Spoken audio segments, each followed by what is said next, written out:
And as you can see, we're changing up the order of service a little bit. Not the order of service, just we're shuffling the people who are doing what. Just want to give y'all a little bit of a thrill, right?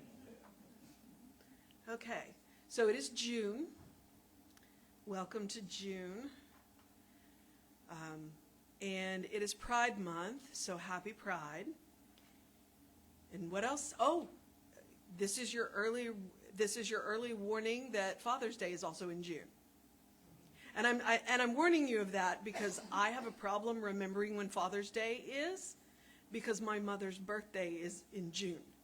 So I just assume Mother's Day is in June because my mother was born in June, right? So Father's Day is coming. All right. Now I'm going to welcome you into the inner healing experience. But before I do that, I would like to ground and center you as if that chant did not do enough.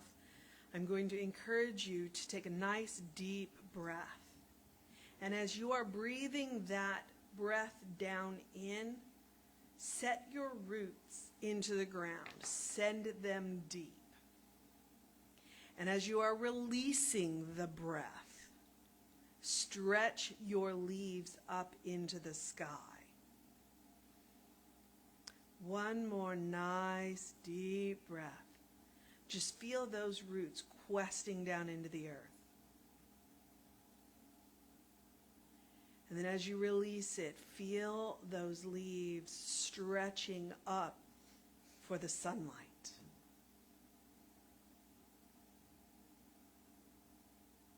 Universal love enfolds me. Universal wisdom inspires me. Universal spirit enlightens me.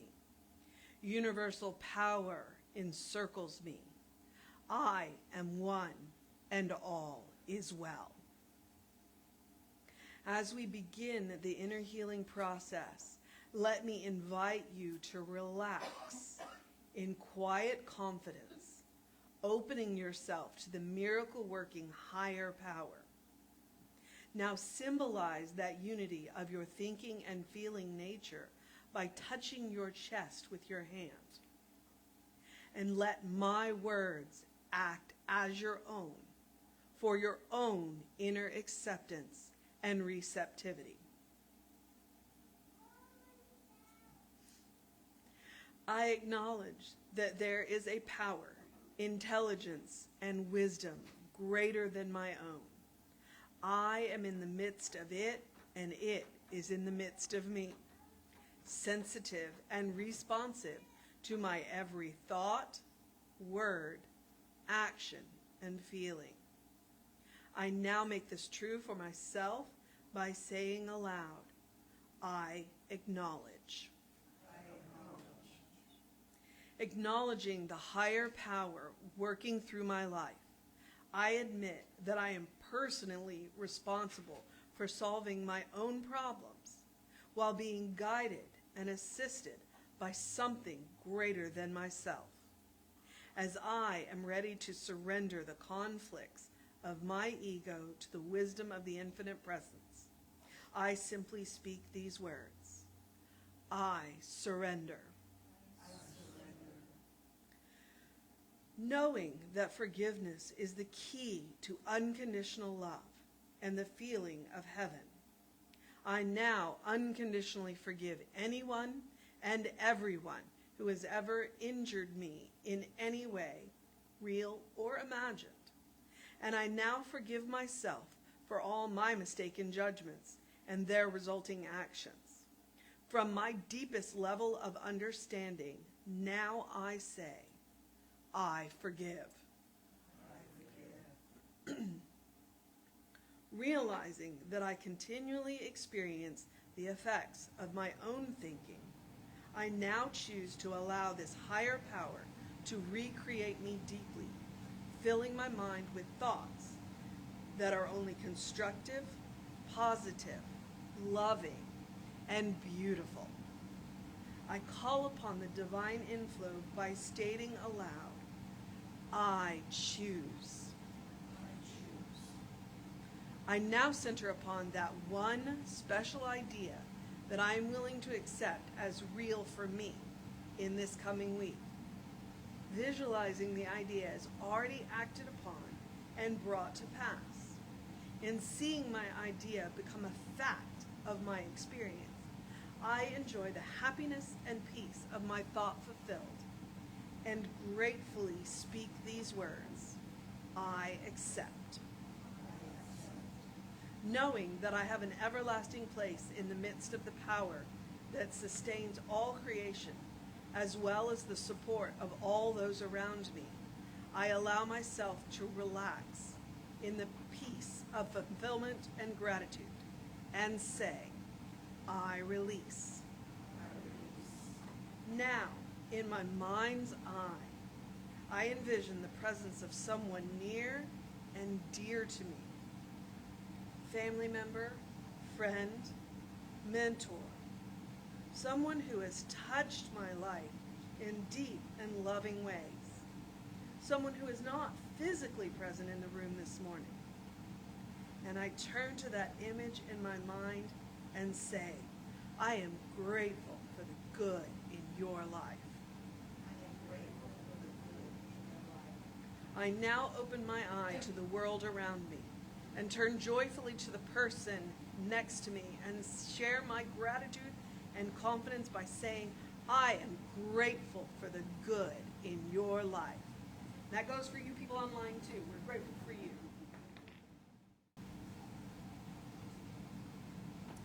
So one of the reasons why I did not do the inner healing today was because I am going to be doing poetry today. So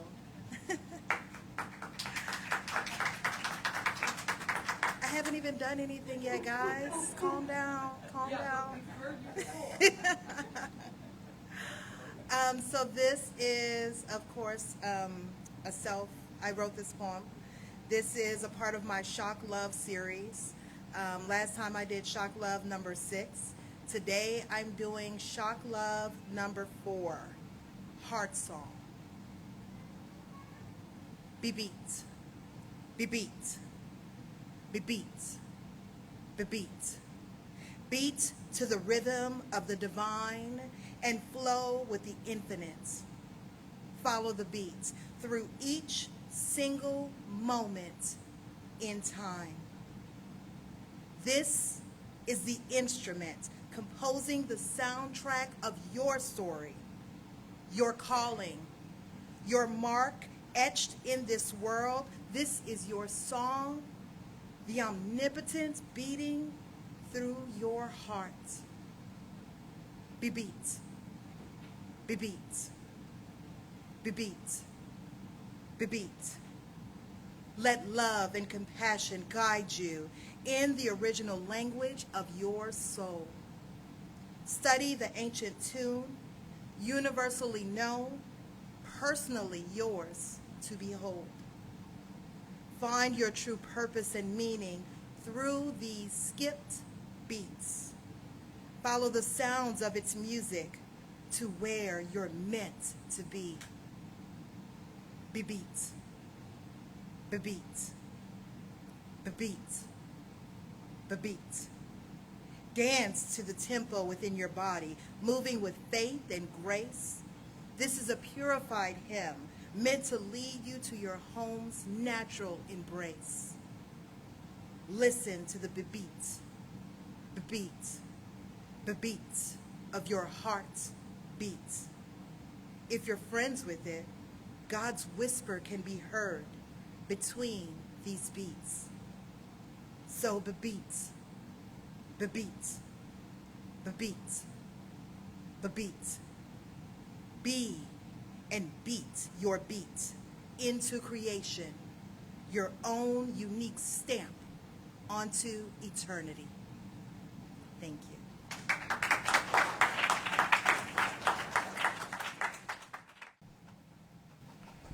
So yeah, it's Pride Month and Father's Day is coming up, and it is also ministerial graduation time, and congratulations to the ministerial candidates that we know of in this center. Dana Vogt amongst them, who just posted something on Facebook, who graduated from the San Diego campus of Holmes Institute yesterday? No, today at 4. Today, whoa, you can still watch it. Live streaming from there. So a whole new generation of teachers of science of mind launched into the world. Couldn't ask for a better time for that. So you've heard references to water several times, and have you had enough water in your life, you Southeast Texans, you? 2.5 feet of rain we've had in the month of May, but it's a metaphor, and we take them where we find them. We take a metaphor and we wring its little neck. We just wring all we possibly can out of it. See, spirit is an abstraction to us until it isn't. Spirit, God, first cause, the divine nature, the ultimate ground of all being, it's a philosophical abstraction until we make it practical. And how we do this is through our stories. And you heard both Danielle and Kimberly mention stories, and she mentioned actually twice, because the Lakota chant at the beginning is an invitation to story. It's an invitation to dialogue and to understanding.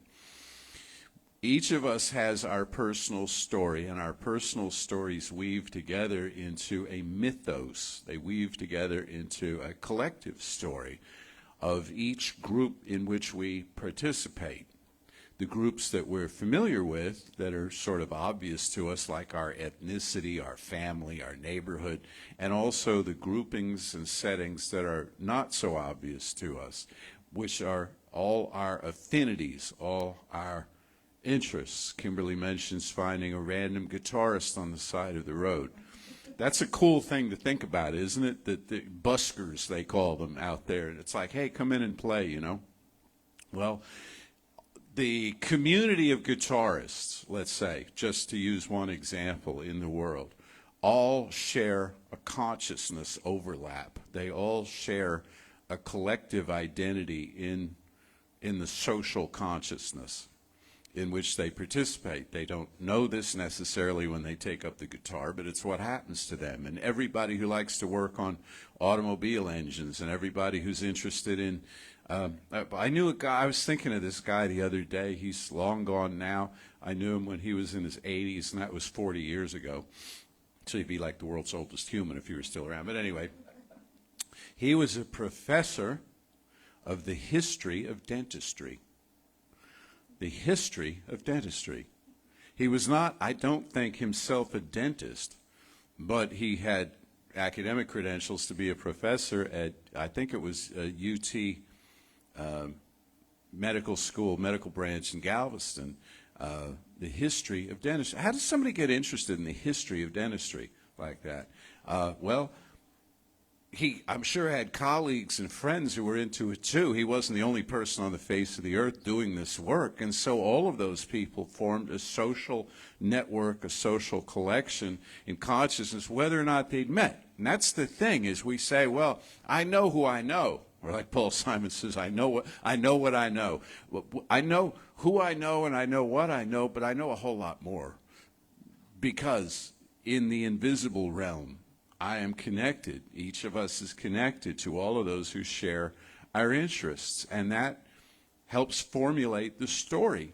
And it inspires the story from unseen perspectives. Joseph Campbell, who I've been talking about all of May, and who will come up, I promise you, more than once in June, talked about the unseen hands that help us. Now, when you hear a line like that, it's wonderful, and it's a calming and warming kind of feeling that they're unseen hands helping you. But they're helping you in ways you haven't possibly imagined. They're not just helping you pay the bills. They're not just helping you overcome illness. They're not just helping you find a mate, or, you know, the obvious needs that we know we have that we could use some help with.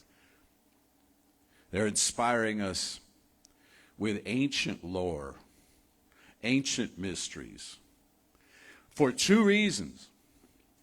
One is to, yes, inspire and help us and do something useful for us individually, and the other is to keep those stories alive. to keep those stories functional now so that they may never be forgotten. Stories such as what? Such as, in the beginning, God created the heavens and the earth was without form and void, and darkness was upon the face of the deep.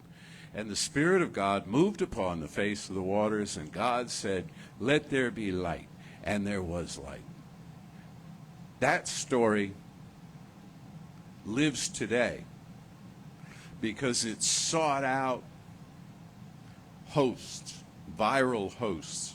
It is a meme in the truest sense of the term, and it sought out host organisms such as we, and landed on us and nested there, and to be transmitted by us to future generations, that in the beginning, here's what happened. Now, is that historically accurate? Everybody has their own opinion about that. Science says, well, yes and no. It wasn't 6,000 years ago. It was a whole lot more than that, and it involved all sorts of carbon density issues, and it involved the Big Bang, and it involved all of this. But it's true in the sense that it's a metaphor, that it's a myth that carries great meaning and great power. A story does not have to be factually accurate to be true. I know this sounds a little 1984-ish, but we had a guy on this stage one time, thinking of the people who've been on this stage over the years. Wonderful musician named Bob Livingston. You might look him up. Bob was he said something which I'm going to tell you in a minute, but the last time I heard what he was up to, there was a new airline flying into Bush Airport from, I want to say, Eritrea, the African nation just south of Ethiopia. I believe it was Eritrea, and if I am mistaken, my deepest apologies to all concerned. When they started flying, they had their inaugural flight into Bush Airport. They hired Bob Livingston to stand at the gate and serenade the deplaning passengers with Texas cowboy folk music. That's who Bob Livingston is, and a world ambassador. You should look him up, and I hope someday soon we'll have him back here with us. But why I'm bringing him up is he said something one of the last times he was here before he launched into one of his songs. He said, this song is a story. He said, I don't know if it's true, but it happened to me. Think about that a moment. I don't know if it's true, but it happened to me. So what's the true part of it? Well, the experience of the thing.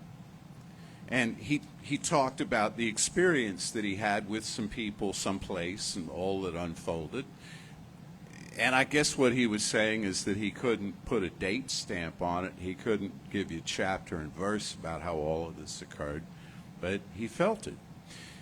Have you ever awakened from a dream, and it's the most real thing for you in that moment? It obscures all other reality. You wake up with this dream lingering in your mind, and you can't quite get past it for the first minute or two anyway, to even think about what you've got on deck in the real world in the day before you. Because you've been in this experience. But you can't prove it. Or you can tell people about it, but they don't know, and they certainly don't know the impact of it. Well, this is the personal mythos that we carry with us, which is how we go to the sea of the soul, how we go to that reservoir of untapped energy that is the great subconscious mind. So here's the thing, and this is what we're going to be talking about all month, and I hope you enjoy it. There's spirit, soul, and body, right? This is the metaphysical trinity. Spirit, soul, and body. What's the Cajun trinity again? Was it bell pepper, onion, and Celery, thank you. Yes. Well, okay, that's a great one, but here's this one. Here's the one we use, all right, which is spirit, soul, and body. We speak a lot here about spirit. We've done a lot of work about spirit, the nature of spirit, that the universe is one whole system and it's spiritual in its nature, and so on. But spirit, in order to act, has to have something to act upon, has to have something to act within. And that's the great soul, or medium, the medium that exists between cause and effect. Cause operates on something in order to generate effect. Spirit works on something in order to literally incorporate, which means to make flesh, or to make bodily, as in the body of the world, as in the body of works. That medium is a place that doesn't grab headlines. That soul area seems kind of vague. We don't go there much. We think about the great almighty power, and we certainly think about what it delivers in practical form, but we don't think a lot about what happens between the two. And we should. Better yet, experience it. Not just think about it, but experience it. This great reservoir of energy that exists, that carries every story that anybody's ever had about anything. All the stories are there, and all the stories weave together, and all the stories create a vast mythology of things. And they express themselves in form for the purpose of catching our attention and bringing it back to the ephemeral realm of creation. The engines of ingenuity, as the local guy at U of H says on the radio, the engines of our ingenuity that generate these particular forms. What's happening behind the scenes there?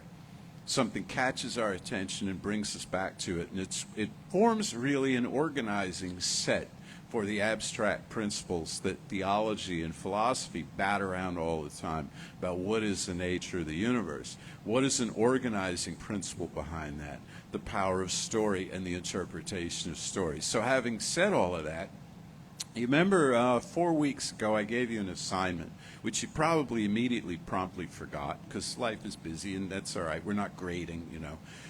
But the assignment was to go out into the world and look at what could this symbolize beyond what it says. Look at objects, look at just the furnishings of everyday reality. What could this be telling me beyond the obvious utilitarian approach to it? And I used the example at the time, the pen is mightier than the sword. And I said, that's a metaphor. A pen is not mightier than a sword. A sword is big, heavy, sharp, made of metal. Pen's a little, often plastic kind of thing. It's no contest. You put the sword against the pen. But that's not what they were talking about, is it? Actual sword, actual pen. No, they were talking about whoever came up with that saying, that axiom, you know. What they were saying was that the power of persuasion, the power of human intellect, the power of human goodness and kindness is greater than the reptilian urge to harm one another. So I said, let's look around and see what else could be telling us similar tales through their presence. What else could things represent? So for this month, we're going to look at the greatest, maybe, of them all. The greatest metaphorical thing that exists in human life, certainly the oldest.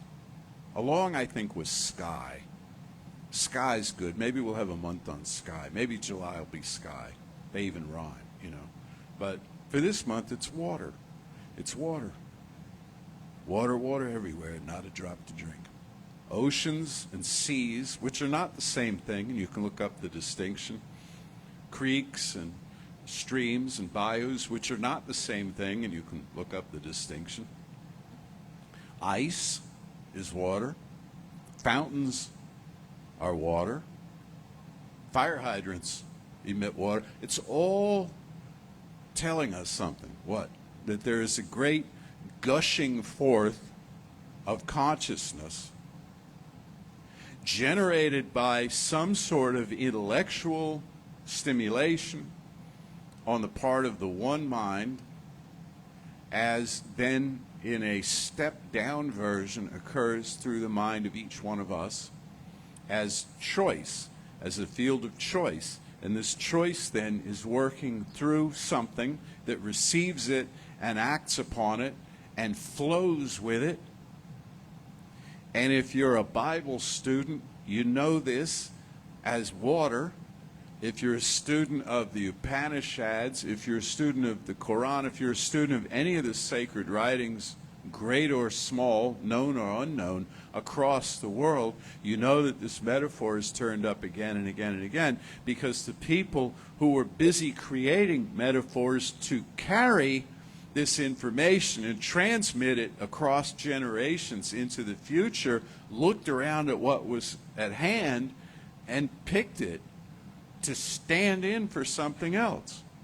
And water works for a whole lot of this because it's malleable, because it's, well, fluid, because it takes the shape of whatever container you pour it into. What else is like that? Let's think about it. The subconscious mind of each one of us and the great subconscious in which we all live.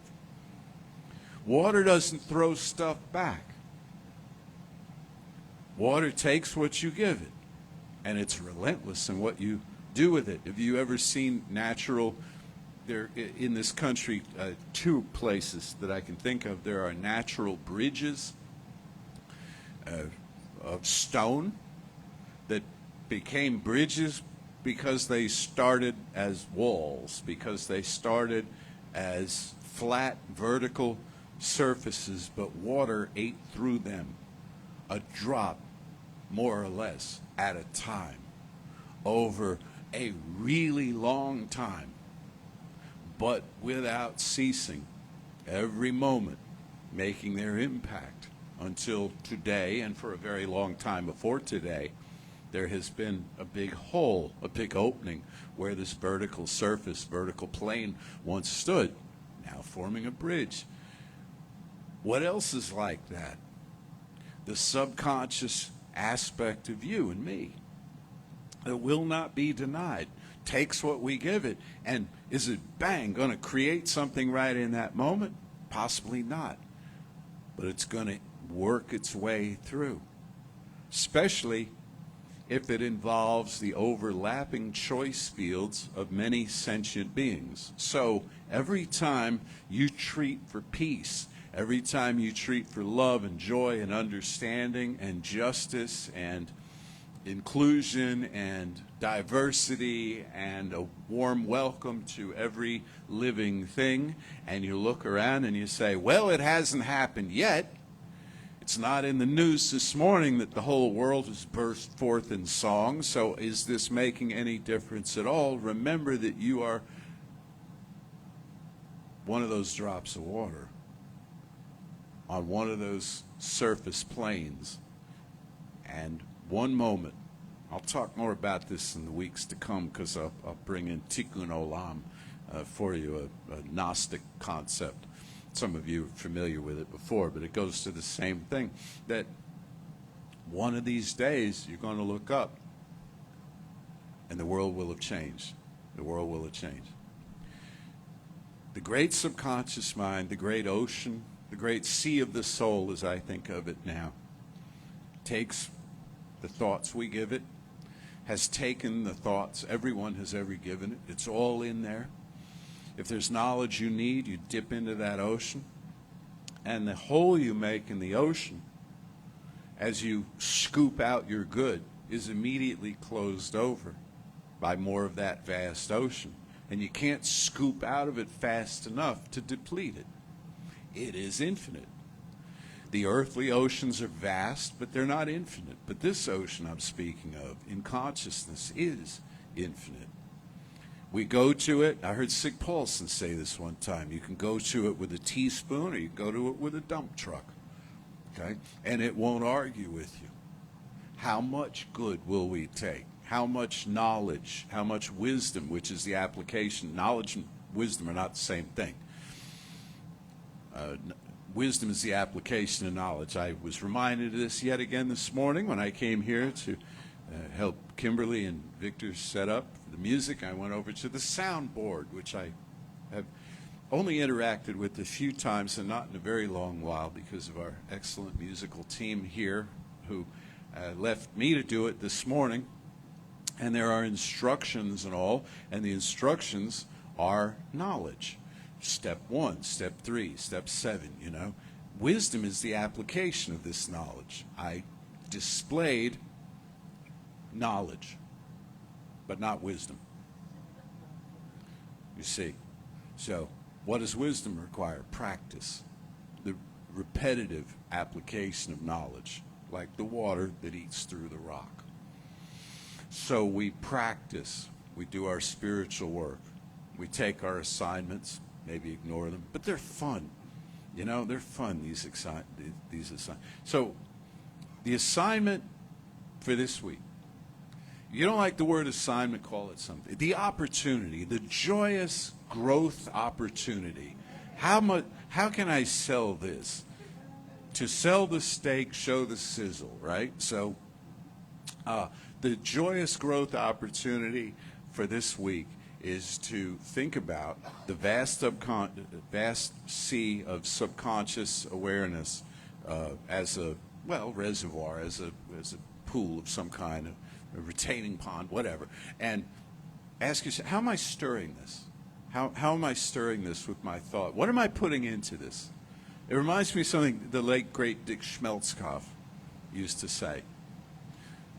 When he'd catch himself saying something self-demeaning, self-derogatory, you know, he'd say, do I want to create that? Is that what I'm wanting to create? That right there that I just said? You see? So we're going to ask ourselves, what is it exactly that how am I stirring this reservoir? With what impulse am I inviting it into action to create something in my life and in the world's life? Just notice, without judgment, with as much as possible without judgment. This isn't about stopping that and starting this. It's just notice. Just notice. And you develop a sense of sort of conversational ability with this. Because the end game that we have in mind here is being able to dialogue with our own subconscious minds in a friendly, offhand, unpretentious sort of way, as you would with a friend, as you would even with a family member, to soften them up so that we feel at home there, in that spiritual realm that is the infinite part of us. You know what else happens there?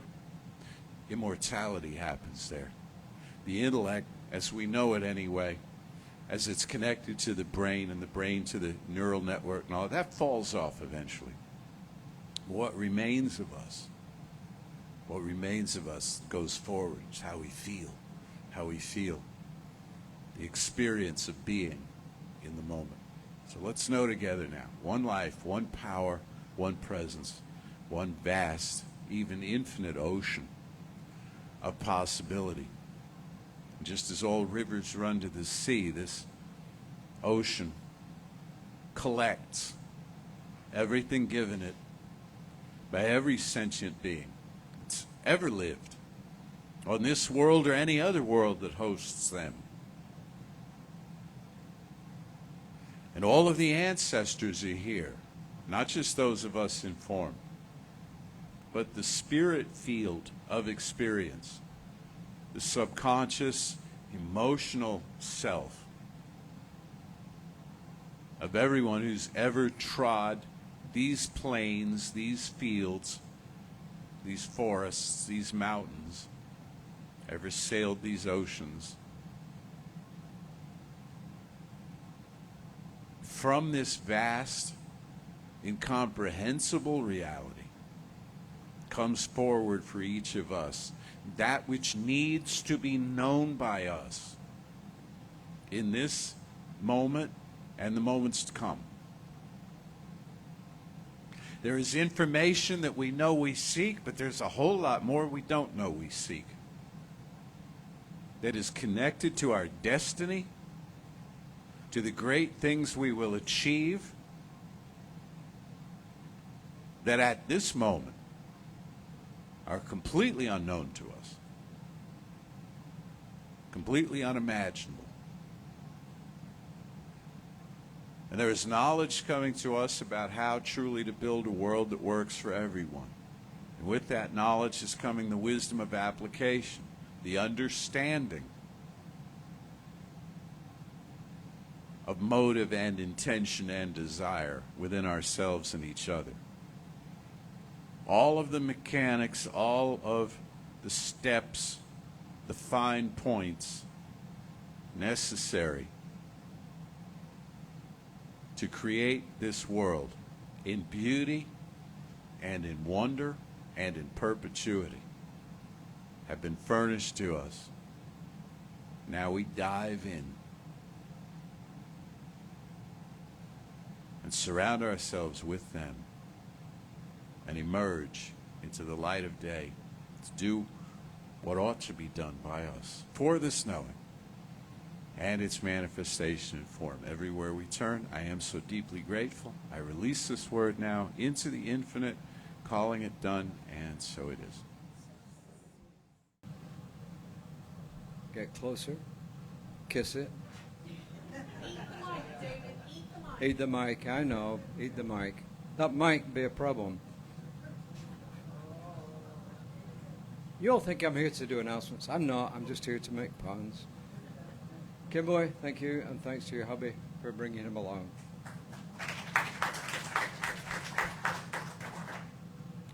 I was thinking, Reverend Jesse, water, H2O, no.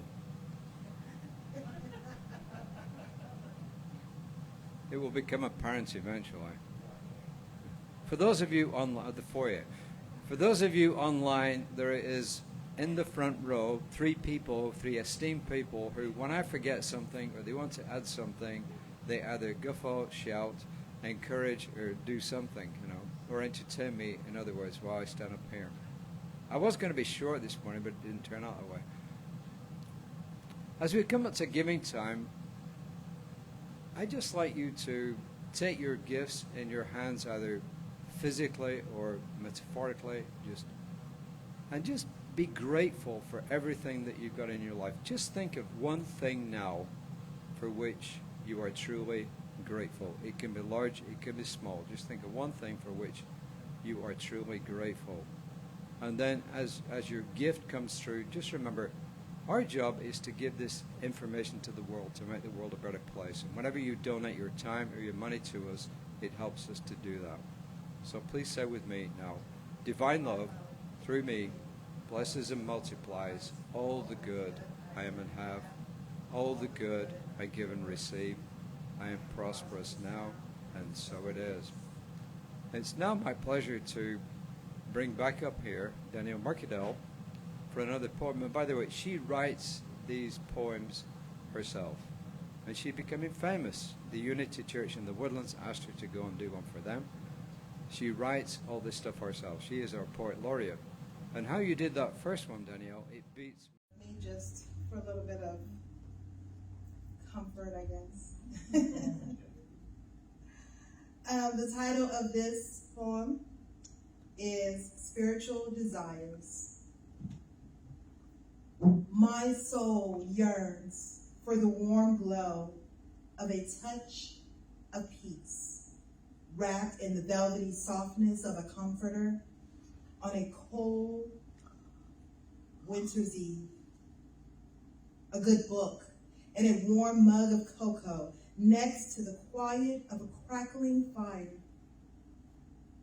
The sweet, salty taste of success, like the deliciousness of nectar from the tip of a calla lily to the tip of my tongue.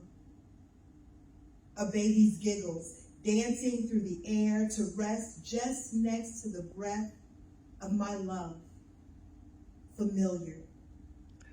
On the nape of my neck, just behind my left earlobe. Home. My skin aches for the caress of a rainbow in a glance, a smile. a smile that I made with my words of my love to you. Familiar. The sharing of our day seeping through my walls, bit by bit, brick by brick, revealing the glass pane of my heart. Sunlight pouring in through fertilized branches, sprouting up toward my throat to speak the words you need to hear when you need to hear them. I love you. A touch close enough to touch the trust in you, knowing you trust in me. The strength to be vulnerable enough to control my dependency on another. Familiar. The exhilaration of a calm wave of space. The love of all godlings that brings enough love to go forth and love themselves, to love myself enough to allow a familiar you into my world, into my embrace. Lungs easily inhaling the breath of life itself, a heart pulsating the rhythm of a star, birthing the marriage of spirit into form. Arms open and giving freely, giving me myself to help another you. Collapsing into the arms of my mother to mold a space so that one day my babies have the room to collapse into mine.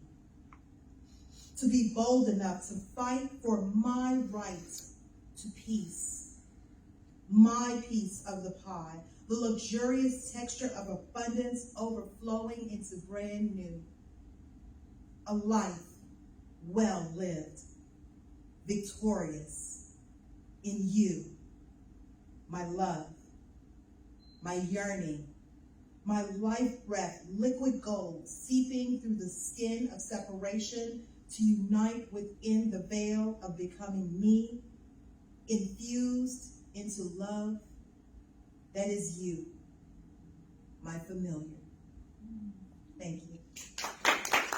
So the power blinked, for those of you online, the power blinked, and it stayed blinked long enough that it kicked us offline.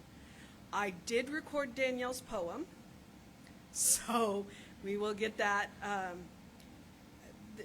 The magic of Wonder Share is I can take the different pieces and knit them together. So Danielle's poem will be online. I will post it as soon as we get off this part of the broadcast, and then you'll have that.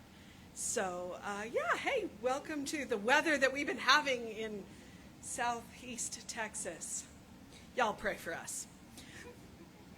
No, it's not been that bad. I'm just a little bit of a drama queen, princess, empress. I am a drama empress. There we go. All right, but what I am actually up here to do is I do have a couple of quick announcements. I mean, if you can't laugh at yourself, well, what is it they say? If you can laugh at yourself, you will never cease to be amused.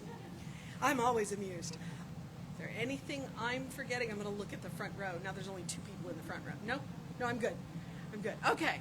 Now, normally this is where I would do a closing treatment. But we have a treat for you. Our online practitioner, Michael, is actually in the room. He is visiting from Albuquerque, so he is going to come up and do the closing treatment for you.